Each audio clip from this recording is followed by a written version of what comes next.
Key specs of the phone are 1 centimeter thick, 7-inch display. The weight is 0.9 pounds. It runs the QNX operating system over a 1 gig dual-core processor, 1 gig of RAM, and the memory options are 16, 32, and 64. The key applications that I'll show you internet browsing, and on this tablet you get a true internet experience because it's flash enabled. So we'll go to a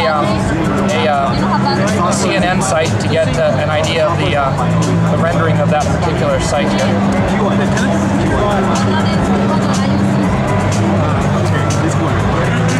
The connection to the network is Wi-Fi, 2.4 gig and 5 gig are the options. So here's the rendered CNN site.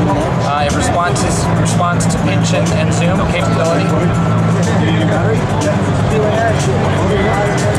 Now, to move back to the home screen, you can use the bezel and go from the bottom up, and that moves you back to the home screen. So this is the current home screen? Yes, the home screen. Yeah. So this is this is kind of the home position, and you can go to different toggles between the home position. I'll bring up a video so you can see the quality of an HD video. What's the screen resolution? It's 1024 by 600. Okay. So that's an HD video playing. The neat thing is you can switch, because it's true multitasking, you can switch between, you can see this video's playing, at the same time this game's playing. So it's true multitasking happening at the same time. It's not task switching like some do. What does that have to do? How does that affect battery life? So obviously it has an impact, but what we want to do is we're in the process of optimizing the battery, so when we do launch it later in Q1, the battery life number will be acceptable to consumers, because clearly if it's not, it's an issue. Right now it's not acceptable. What was that? Clearly when we launch it, it's going to have to be acceptable. Okay. Yeah. The other thing you can do is use these bezels to switch between applications inside the bezel. I'll also show you the camera capability. There's two cameras, a front-facing at 3 megapixel and a back-facing at 5 megapixel.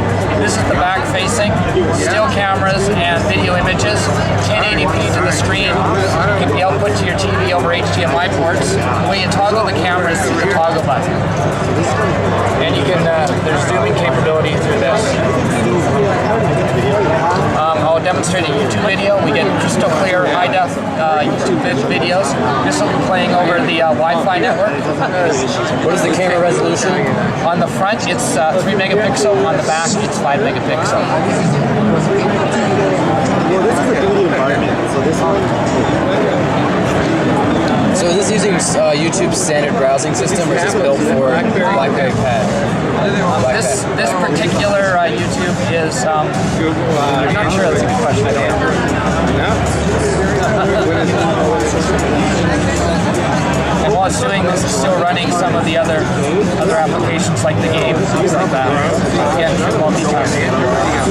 What are the buttons? Are there any buttons on the side or anything? There sure are. So maybe at the bottom there's 3 ports, 2 HDMI ports, and a micro USB port. On the top there's a power button on/off, and then there's your media buttons. You know, forward, reverse, pause, and there's a headset jack as well. Is this going to have any built-in network capabilities like Verizon's LTE network or anything like that? So this initial release that we're releasing later this month, or later this quarter, Q1, will have Wi-Fi. And then if you want to tether to the network, you can use something called Blackberry Bridge. So you can bridge it to your Blackberry with Bluetooth, and then that'll bridge it to your network that you're on. The other nice thing about it is your PIM applications on your Blackberry, like email, calendar, BBM, and things like that, will appear and be synced on the pad as well, the tablet. Is there going to